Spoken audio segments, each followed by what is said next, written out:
Hello everybody and welcome to Creative Edge. 15 ही दिन बचे हैं to study for NIFT verbal ability, जो इसका एक बहुत बड़ा सेक्शन आता है। Do remember that you have to without anything in your thought in your mind, you have to score exceptionally well in your verbal ability section. हमने पूरे साल इसके लिए मेहनत की है। आखिरी के 15 दिन हमें कैसे ब्रेक डाउन करना है, किस चीज पे फोकस करना है, वो हम समझते हैं। तो आज की जो हमारा ये वीडियो है, this is going to be just a quick suggestion as to how you can divide your 15 days, give verbal ability the time that you should be giving. Okay, so let's quickly jump to the strategy directly. ठीक है, 2 से 3 घंटे का समय आपको देना चाहिए पढ़ाई के लिए। सिर्फ वर्बल एबिलिटी की बात कर रही हूँ गाइस मैं। यहाँ पर आपके फोकस एरियाज होने चाहिए vocabulary, reading comprehension, grammar and practice of all three. Okay, method, how will you adapt? You have to learn, you have to apply, you have to revise and you have to practice. Please remember, साल भर तक हम शायद learn और apply करते आ रहे हैं, but revision और practice जो है ये हमें 15 दिन में वापस करनी है। Okay, like you all know that it is very lesser time. Let's start with what we have to do. Day 1 पे वोकैबुलरी के हाई फ्रीक्वेंसी वर्ड्स की वर्ड लिस्ट। सबसे पहले आपको याद रखना है कि 100 वर्ड्स जो बहुत कॉमनली आते हैं। अगर आप YouTube पे हमारे वीडियोस देखेंगे तो उसमें किसी न किसी वीडियो पे साथ में वो फ्री रिसोर्स दिया गया है, and please make sure that you have availed yourself of that free resource. वो 100 कॉमनली रिपीटेड वर्ड्स प्लीज देखिएगा, ठीक है, एंड गो थ्रू दैट। तो ये हाई फ्रीक्वेंसी वर्ड्स होंगे। वो आपको करना क्या है, टॉप 50 वर्ड्स याद करने हैं, मीनिंग, सिनोनिम्स, एंटोनिम्स, सब चीजें देखनी है। Then you have to practice MCQs of each of those synonyms and antonyms. This is the right time to start with a vocabulary notebook. क्यों vocabulary notebook की बात कर रही हूँ? क्योंकि अगर आपके पास कोई भी चीज नहीं है और आप वो नोटबुक के पेजेस ही सिर्फ फ्लिप करते जाते हैं, it will help you. Okay? Come to day 2. Day 2 पे वोकैबुलरी की एप्लीकेशन के चीज पे फोकस करना है। आपने अपने आप को समय दे दिया रिवाइज करने का, पढ़ने का। अब आपको क्या करना है, नेक्स्ट 50 वर्ड्स याद करने हैं। हर वर्ड पे सेंटेंस बनाना है। ओके, सेंटेंस कैसे बनाते हैं ये आपको समझ में आना चाहिए, उसका एप्लीकेशन क्या है ये आपको समझ में आना चाहिए। Solve 5 one word substitution MCQs. Remember, हमारे जो वोकैबुलरी वाले क्वेश्चंस हैं वो निफ्ट में synonym, antonym, word analogy, one word substitution and odd man out, इस तरीके के आते हैं। ठीक है, नेक्स्ट वन इज डे 3 पे आप रीडिंग कॉम्प्रिहेंशन की बेसिक्स एक बार फिर से रिवाइज करेंगे। आप समझेंगे कि स्किमिंग क्या होता है, स्कैनिंग क्या होता है, point of process of elimination क्या होता है, हम किस तरीके से पैसेज का हीरो ढूंढ सकते हैं, पैसेज क्या बोल रहा है ये ढूंढ सकते हैं। Right, so you will revise that. Try doing it with smaller passages. Day 4 पे वोकैबुलरी की रिवीजन। याद रखिएगा, अब बीच में एक दिन का ब्रेक हो गया है तो आप अपना कैलिबर गेज कर पाएंगे। You will be able to जज yourself on how well you remember the words. 100 words आपके इस समय तक हो चुके होंगे, आपका रिटेंशन कितना है, you will be able to gauge those words. Alright, let's go on to the next one. Day 5 says reading comprehension medium. Remember, your NIFT gives you 2 passages that are of higher level difficulty, even the length is long, and 2 passages that are of medium or easy to medium level difficulty, and the length is also short. तो आपको ये याद रखना है कि reading comprehension से हम बच के कहीं भी नहीं जा सकते हैं। तो अगर अभी तक आप लोगों ने रीडिंग कॉम्प्रिहेंशन पे काम नहीं किया है, believe me, NIFT is something that you cannot mess with. Okay, next is day 6, grammar basics. It is time to bring out your Wren and Martin. It is time to bring out your English teacher की पढ़ाई हुई stuff. आपको वो सब लेके आना है वापस, और आपको एक बार अपने ग्रामर बेसिक्स रिवाइज करने हैं। लास्ट ईयर के पेपर में एक नई चीज इंट्रोड्यूस हुई थी, direct indirect speech and active and passive voice. इसके पहले काफी सालों तक कहीं भी नहीं देखी गई थी निफ्ट के पेपर में ये, but that was a surprise that came last year.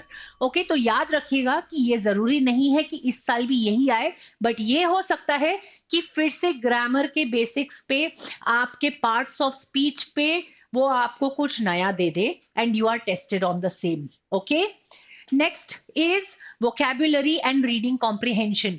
Remember guys, vocabulary हमारी सिर्फ वोकैबुलरी बेस्ड क्वेश्चंस में होगी ये जरूरी नहीं है, बट आपको रिवीजन करते वक्त अगर जब हम याद कर रहे हैं या जब हम रिवाइज कर रहे हैं, हमारी वोकैबुलरी स्ट्रेंथन तभी भी होगी अगर हम रीडिंग कॉम्प्रिहेंशन के पैसेजेस साथ में करें. मेरा सजेशन आप लोगों को यहाँ पर ये होगा दैट छोटे छोटे पैसेजेस उठाइए, बड़े बड़े पैसेजेस उठाइए.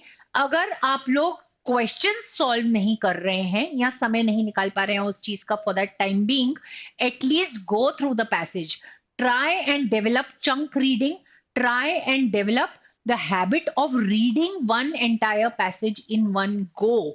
Okay, ये एक ऐसा टाइम है आपके लिए जहां पर अगर आप लोग पैसेज के रीडिंग के टाइम पे समय बचा पाए तो वो आप क्वेश्चंस को आंसर करने में समय दे पाएंगे. Okay, next is advanced reading practice.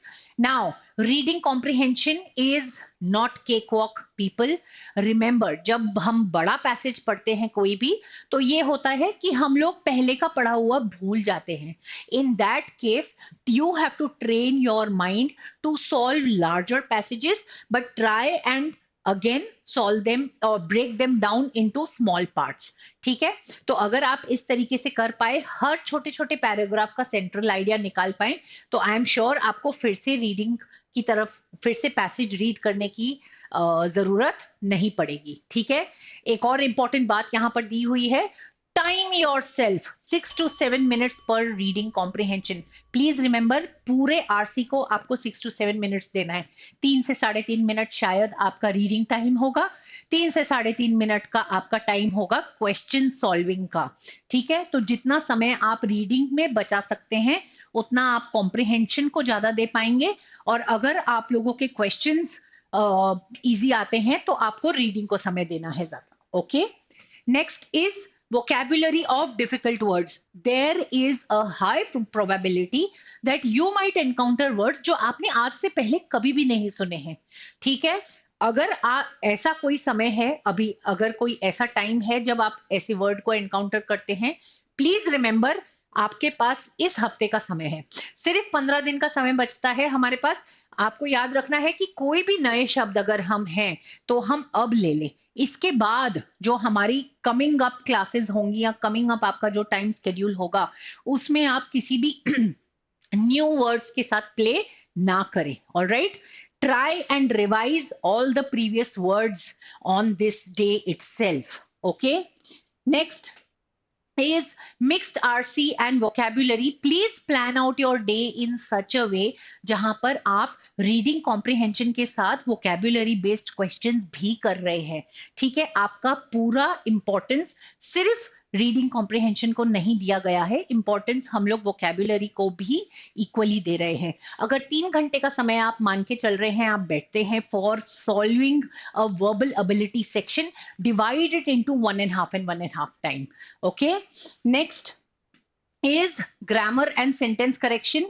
Guys, like I told you, grammar is something जो हम लोगों ने शायद 10th स्टैंडर्ड के बाद कभी भी नहीं उठाया है. राइट, 10th या 12th के बाद हम लोगों ने ग्रामर की टेक्स्ट बुक्स को हाथ नहीं लगाया है.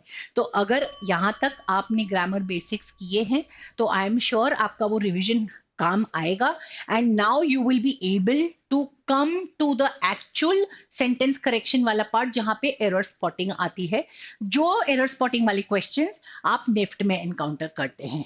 राइट, ठीक है.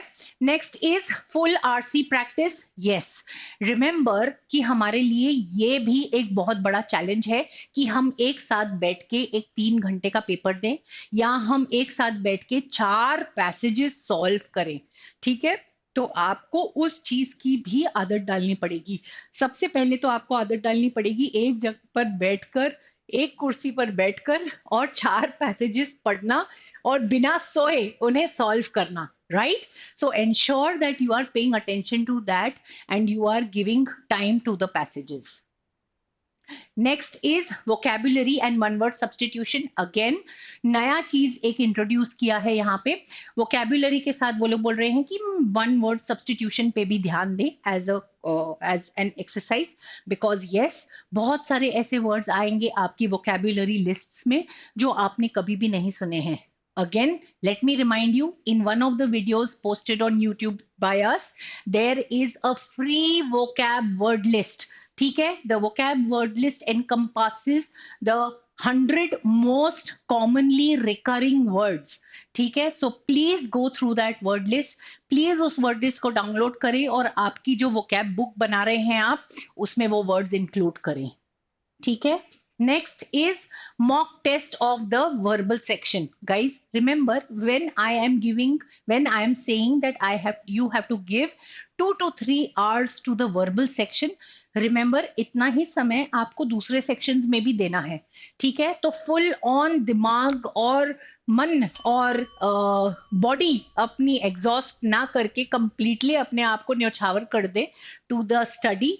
Revise all the weak points that you have. Okay, remember हमारे जो सेक्शंस हैं उसको हम अगर मोटा मोटा बांटें तो you can divide it into reading comprehension, vocabulary based questions and grammar based questions. तो जब आप उसको इन 3 पार्ट्स में डिवाइड करेंगे you need to remember that आज मैंने वोकेबुलरी बेस्ड को इंपॉर्टेंस दिया है और उसके ऊपर पढ़ाई करी है. आज मैंने रीडिंग कॉम्प्रिहेंशन में आज एक नई चीज करी है. Every time you will have to set a boundary, what do you say, a winning post for yourself. ठीक है, एक गोल अपने लिए सेट करना पड़ेगा and you will have to move with that pace. All right. Last but not the least, revision पे focus करें on the last day. And other than that अभी तक आप जो भी स्ट्रैटेजीज सीख चुके हैं, चाहे वो रीडिंग कॉम्प्रिहेंशन में हो, चाहे वो वोकेबुलरी बेस्ड क्वेश्चंस में हो, या चाहे वो ग्रामर बेस्ड क्वेश्चंस हो, इन सारे टिप्स और ट्रिक्स को एक बार रिवाइज करना ना भूलें. ठीक है, I think that you are made to be a part of the NIFT college and you shall get there with flying colors. All right. On this note, I wish each and every one of you best of luck, and I will hear from each one of you pretty soon. All the best, children. Happy learning.